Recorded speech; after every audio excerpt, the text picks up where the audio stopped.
If this found you today, I want you to pay close attention to the next few minutes, because tomorrow something ordinary is going to happen. Something so small you might almost miss it. A phone call, a message, a name appearing where you didn't expect it. And when it happens, you are going to remember this exact moment, this exact video, and you are going to understand why it needed to reach you before that moment arrived and not after. Not next week, not next month, today. Because there is a gap between when something is set into motion and when we finally understand what it was for. And you are standing right in the middle of that gap right now. Whether you feel it or not, I'm not here to tell you that everything happens for a reason in some easy, decorative way. That phrase gets used so often it has lost its weight. I'm here to tell you something closer to the truth, which is harder and more honest.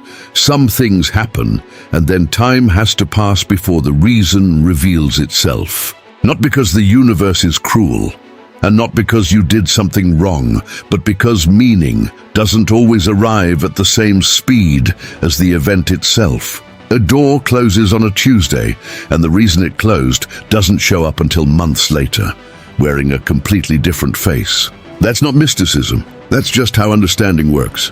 It's always a little late, and you have been living inside that lateness, waiting for something to click, waiting for a season to finally make sense. So let's talk about that gap.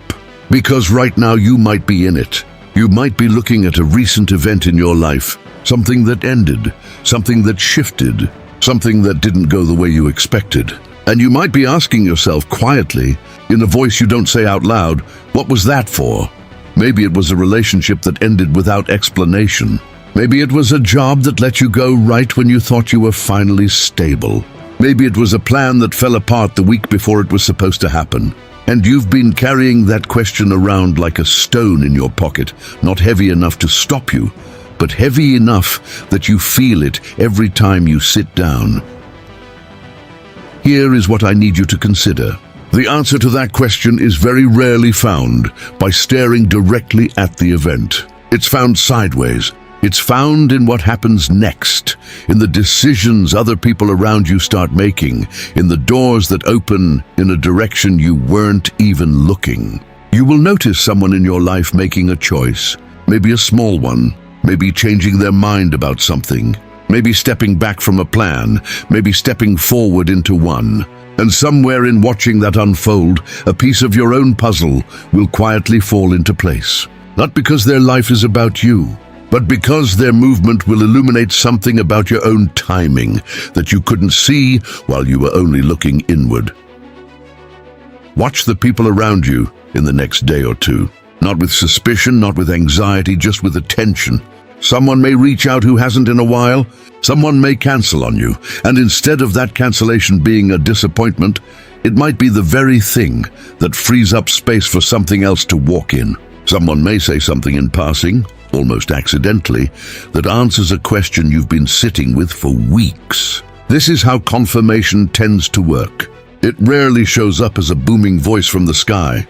It shows up as a sentence someone else says without knowing its weight. It shows up in a decision that contradicts what you expected, in a plan that falls apart and, in falling apart, reveals what the plan was actually protecting you from.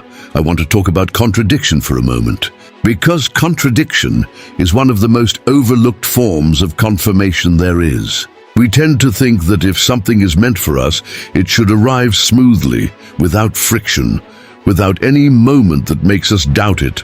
But that's not usually how it works. Sometimes the confirmation you're waiting for comes wrapped in something that looks, at first, like the opposite of what you wanted. An opportunity gets delayed, and in the delay, you find out information you needed before saying yes. A message doesn't come the way you hoped, but the way it doesn't come tells you something true about where you actually stand.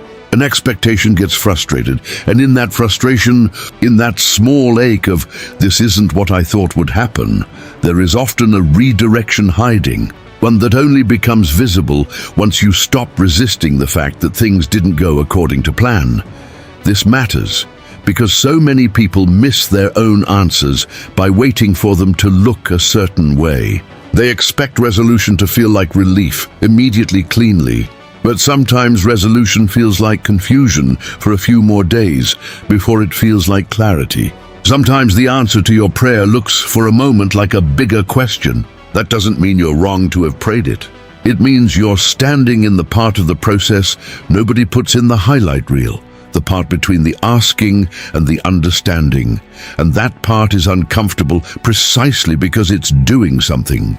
It's rearranging things you can't see yet. Now I want to talk about something practical, something that touches the part of your life that keeps you up at night more than anything spiritual does. And that's money and work and the quiet exhaustion of trying to build something while feeling like nothing is moving. If you've been putting in effort that doesn't seem to be going anywhere, if you've sent applications that didn't get answered, if you've built something small and watched it grow slower than you hoped, if you've done the work and still feel like you're standing in the same place you were a year ago, I need you to hear this clearly. Discrete doors are opening right now that you cannot yet see because they haven't been announced yet. Not every opportunity comes with fanfare. Some of the most life-changing financial or professional shifts arrive quietly, through a conversation that seems unrelated, through someone remembering your name at the right moment, through a piece of information landing in front of you that you almost scroll past.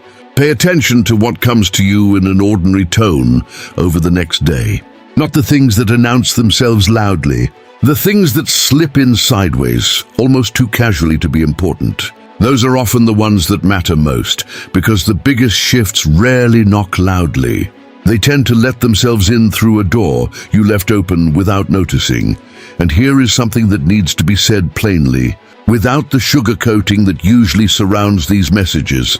Not everything you've worked for is going to arrive exactly when or how you pictured it. Some things you've poured years into might still be finding their way to you, slower than you wanted, through routes you didn't choose. This isn't a promise that tomorrow guarantees you a windfall or a perfect resolution. It isn't a guarantee of anything at all. What it is an invitation to notice. Because timing has its own logic, one that doesn't answer to our deadlines, and the very fact that something hasn't happened yet doesn't mean it isn't happening. Seeds don't announce their growth. They work in the dark, underground, completely silent, for far longer than we're comfortable with. And the only proof they were ever planted is what eventually breaks the surface. You are allowed to be tired of waiting and still be someone the waiting is working for. Let's talk about the failures, because I know some of you watching this are not thinking about opportunities right now. You're thinking about the thing that didn't work, the business that folded, the relationship that ended badly, the decision you made that you now look back on and wince. And you've been carrying that not as a memory, but as a verdict, as if it proved something permanent about you. I want to offer you a different way of holding it. Every failure you've lived through has been quietly building a kind of knowledge in you that you cannot get any other way. Not knowledge you'd choose, not knowledge you'd wish on anyone, but knowledge nonetheless. The kind that changes how you recognize warning signs, how you read people, how you protect what matters to you the second time around. You are not starting from zero. You never were. The version of you that failed before is not separate from the version of you standing here today. That version is the reason today's version knows things it never could have learned from success alone. And the rejections, let's not skip past those, because rejection is one of the hardest things to make peace with in real time. It doesn't feel like protection when it's happening. It feels like exclusion, like not being wanted, like being told, in one way or another, that you weren't enough for that room, that person, that opportunity. But so many rejections, when you're finally far enough away from them to see clearly, turn out to have been quiet acts of preservation. That job that didn't want you might have cost you years of your life in an environment that would have worn you down slowly in ways you wouldn't have noticed until it was too late. That person who walked away might have taken you somewhere you'd still be trying to leave. I'm not saying this to erase the pain of it, because the pain was real, and pretending otherwise would be dishonest. I'm saying it because sometimes the clearest evidence that you are being redirected is the door that shut in your face at exactly the moment you needed it to.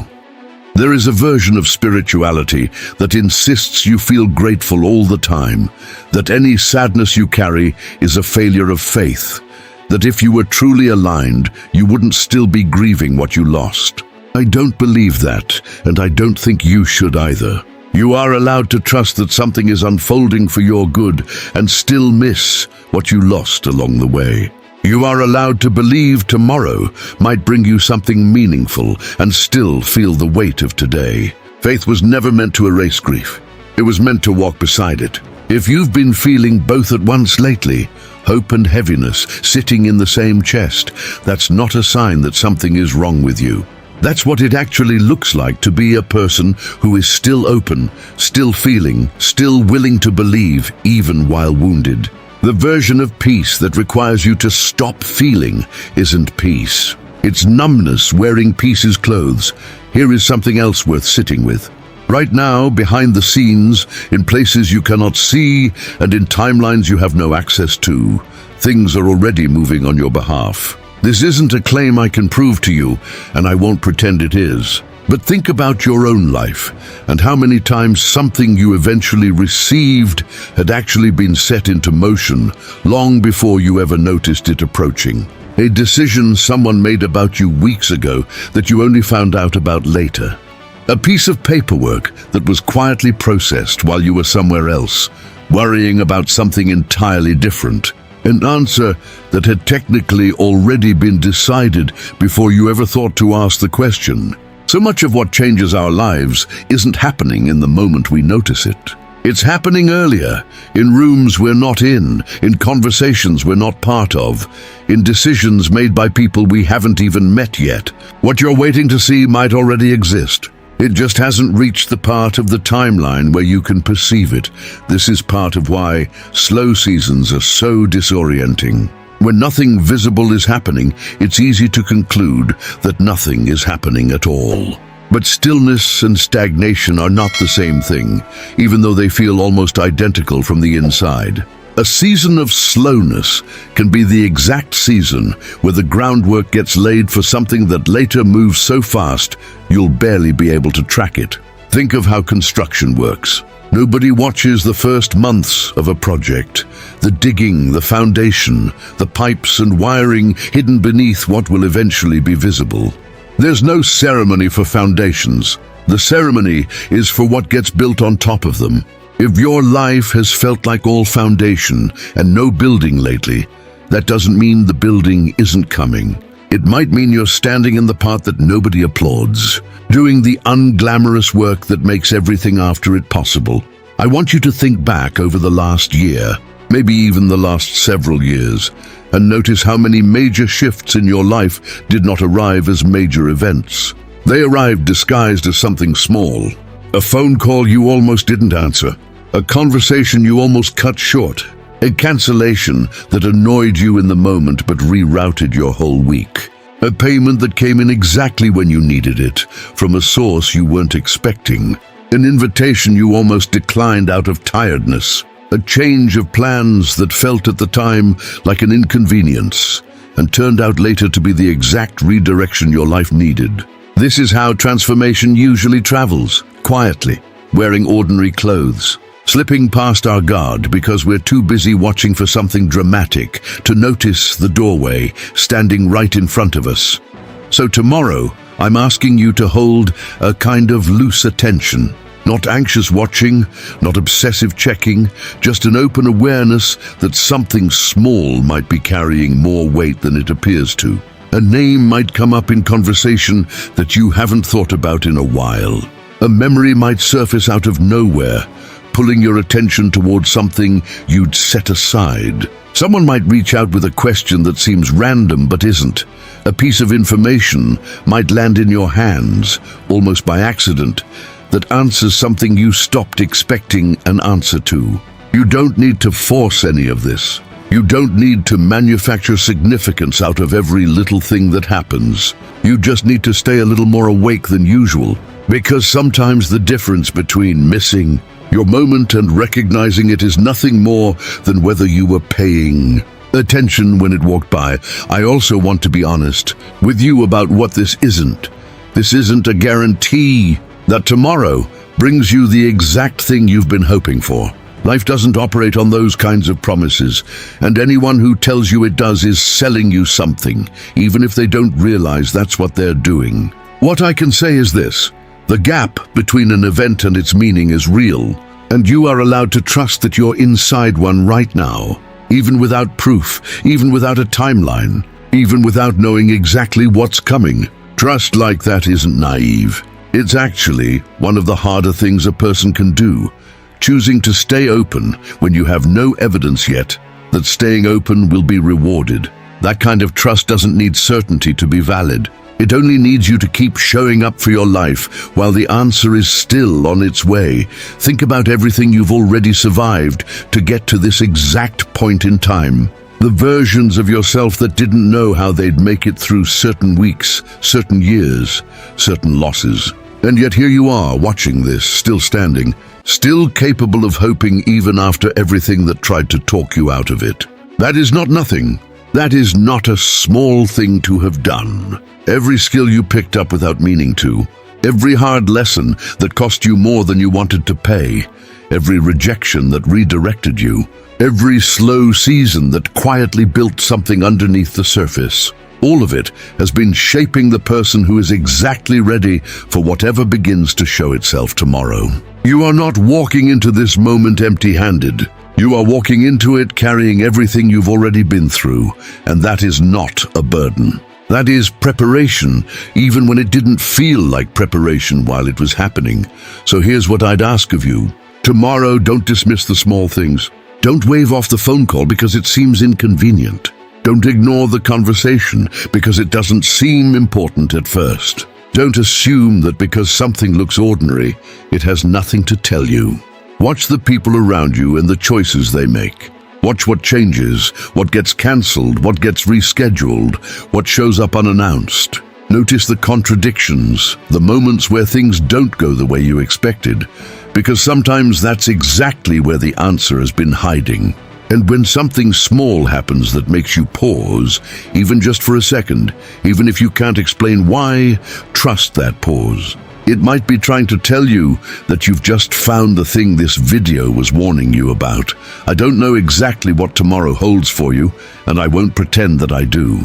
But I know that you didn't stumble onto this video by pure accident. Not tonight, not at this hour, not after everything you've been carrying quietly these past weeks. Something in you is paying attention, even when you're tired of paying attention, even when you've been disappointed before and told yourself you wouldn't hope so hard again. That part of you that clicked on this, that stayed until the end, that's the same part of you that's about to notice something tomorrow that everyone else will walk right past. So hold on to what you heard here. Let it sit with you tonight. And when tomorrow brings you that phone call, that message, that small and ordinary thing that turns out not to be so ordinary after all, I hope you remember this moment. And I hope you understand exactly why it needed to find you today and not any other day. If this reached you at the right time, tell me in the comments what season you feel like you're standing in right now, because someone else reading it might need to know they're not the only one waiting. Subscribe if you want to be here when the next piece of this finds you, and if you know someone who needs to hear that they're not starting from zero, send this to them tonight, before tomorrow gets here.